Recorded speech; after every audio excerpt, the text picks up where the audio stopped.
Good morning, students. Now, today's topic is mini GTT.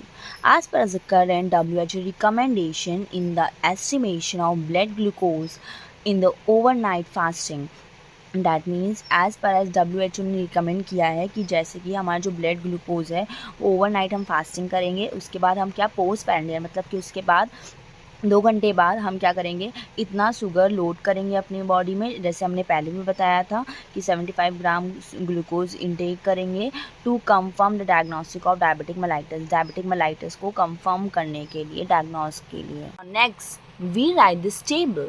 GTT इस line में है। GTT का क्या है, फास्टिंग कंडीशन है। ये आफ्टर 2 आवर्स की कंडीशन है कि जब हम ग्लूकोज इंटेक कर लेंगे उसके बाद 2 घंटे के बाद की वैल्यू है। सो नॉर्मली जो GTT की वैल्यू परफॉर्म होगी वो हमारी होगी ग्रेटर 100 और greater 140। So empire GT perform 100 to 125 और स्मॉलर 140, स्मॉलर इक्वल टू 140 से लेकर greater equal to 199. On diabetic mellitus, when we consider diabetic mellitus, when the fasting condition is smaller equal to 126 or smaller equal to 200. Now next topic is extended GTT. Extended GTT gives clues about the symptoms that one may have experienced that could be caused by the low blood sugar. That means extended GTT हमें clue देता है, क्या symptom perform करता है कि experience कि जो हमारा क्या हुआ है कि low blood sugar है, that means हमारी blood में sugar की amount less होती है, तो extended GTT हमें show करता है. Now next, this test will provide the information about our body production of a hormone called insulin. इस टेस्ट में क्या होता है, हमें ये टेस्ट प्रोवाइड कब कराया जाता है, जब हमें इन्फॉर्मेशन मिलता है कि हमारी बॉडी में प्रोड्यूस हो रहा है हार्मोन इंसुलिन जो है does extended and GTT have been use किया जाता है वैरायटी ऑफ पर्पस, बहुत सारे पर्पस में यूज़ किया जाता है, such as detecting reactive hypoglycaemia. अगर हाइपोग्लाइसीमिया की कंडीशन आ जाती है, ओके, हाइपोग्लाइसीमिया क्या होता है, जब हमारे लो ब्लड शुगर लेवल, जब हमारे ब्लड में शुगर लेवल कम हो जाती है तो उसे हाइपोग्लाइसीमिया बोलते हैं। तो उसको डिटेक्ट करने के लिए एक्सटेंडेड GTT परफॉर्म होता है। Defining substance for example hypothalamic obesity. Hypothalamic, that means the area of the brain that produces hormones that control by जैसे कि हमारी बॉडी की टेम्परेचर कंट्रोल करता है, एक ब्रेन का एक ऐसा एरिया, ओके, जो कंट्रोल करता है, क्या क्या कंट्रोल करता है, बॉडी के टेम्परेचर को, हार्ट रेट को, हंगर को, मूड को, ओके, ये होता है हाइपोथैलेमिक, ओके, ब्रेन का एरिया। नेक्स्ट, ओबेसिटी, मोटापा, और इंसुलिन रेजिस्टेंस और डेफिशिएंसी। इंसुलिन रेसिस्टेंस और ओबेसिटी जो है, एक्चुअली जो इंसुलिन रेसिस्टेंस जो है वो obesity specially too much fat in the abdomen में हो around the organ called the visceral fat, okay, and that is the insulin resistant, main cause of insulin resistant obesity, yes.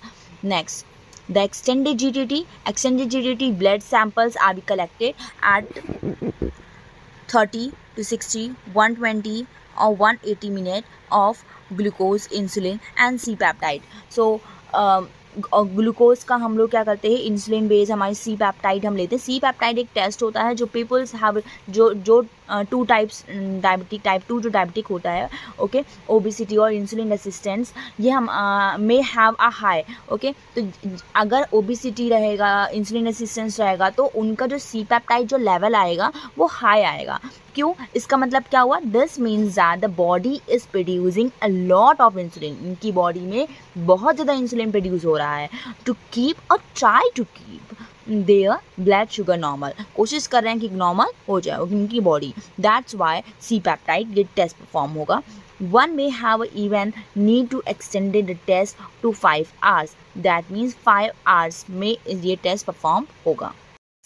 Glucose challenge test.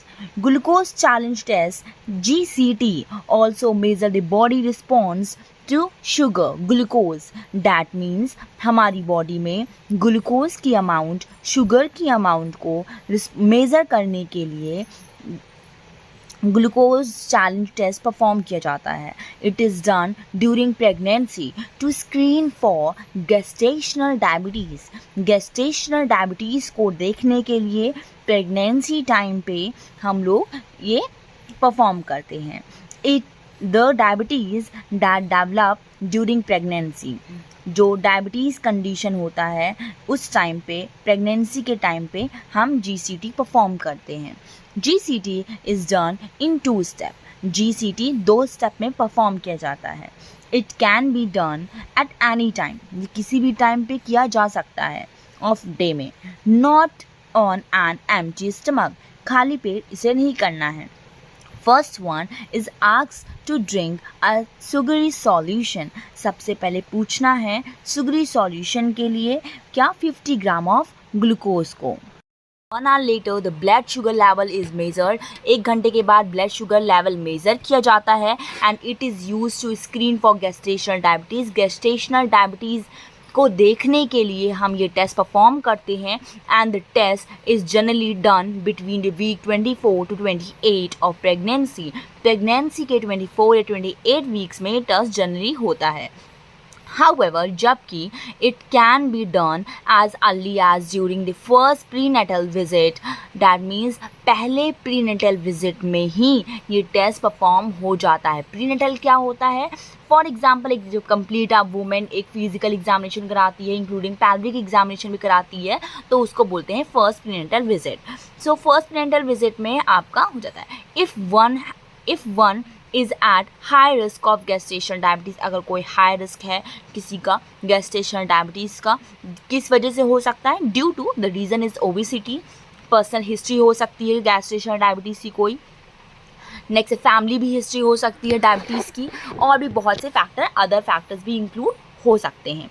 Abnormal test result as early in pregnancy might indicate, अगर abnormal test आ रहा है तो हो सकता है कि pregnancy में इंडिकेट हो रहा है कि हमारे प्री एक्सिस्टिंग पहले कभी टाइप 2 डायबिटीज़ कॉज हो सकता था, हुआ होगा, या that was a not previously recognise, पहले को छोड़ दो नहीं रिकॉग्नाइज करते हैं, rather than the gestational diabetes होता है। तो गेस्टेशनल डायबिटीज़ दैट मीन्स अगर आपका ब्लड शुगर लेवल इंक्रीज़ हो रहा है प्रेग्नेंट टाइम पे तो उसे बोलते हैं gestational diabetes.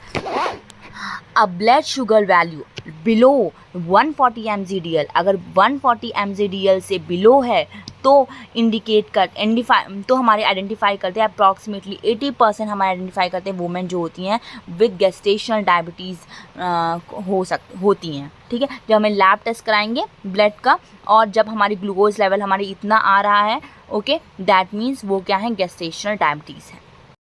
Intravenous GTT. Intravenous GTT, that means IV GTT, is aid and evolving the time of onset, time के बाद क्या होता है? Diabetes among a person express किया जाता है anti insulin antibodies. Anti insulin antibodies क्या होता है? एक का मार्कर होता है जो अपेयर होता है, इंसुलिन प्रोड्यूस होता है बीटा सेल में, जिसके कारण क्या होता है? पेंक्रियाज का डैमेज हो जाता है। तो मोस्ट कॉमनली जो ग्लूकोज है वो 25 gram per DL is injected in veins में इंजेक्ट किया जाता है 0.5 gram per kg and body weight maximum 35 kg। Over the 5 minute insulin level is measure किया जाता है बिफोर पहले, और फिर उसके बाद 1 या 3 मिनट के बाद after the glucose level infuse किया जाता है, फिर से ग्लूकोज लेवल डाला जाता है, फिर ब्लड जो सैंपल है ग्लूकोज का वो डिटरमाइन किया जाता है, मतलब पहचाना जाता है, जो ड्रॉन इमीडिएटली उसी समय जो किया जाता है बिफोर द ग्लूकोज इंजेक्टेड, मतलब कि 2 टाइम, एक तो ग्लूकोज को इंजेक्ट करने से पहले, फिर आफ्टर 10 मिनट, और फिर इसके बाद आप ग्लूकोज को इंजेक्ट करने के आफ्टर 10 मिनट्स बाद क्या होता है? फॉर 1 आवर ये हमारा किया जाता है। फिर उसके बाद इट इज़ रेयरली यूज़ किया जाता है, नेवर बी डायग्नोज पर्पज़ के लिए कभी नहीं यूज़ किया जाता है। डस ये ऑलमोस्ट ऑलवेज यूज़ किया जाता है रिसर्च के लिए, रिसर्च पर्पज़ के लिए मोस्टली यूज़ होता है इंट्रावेनस GTT।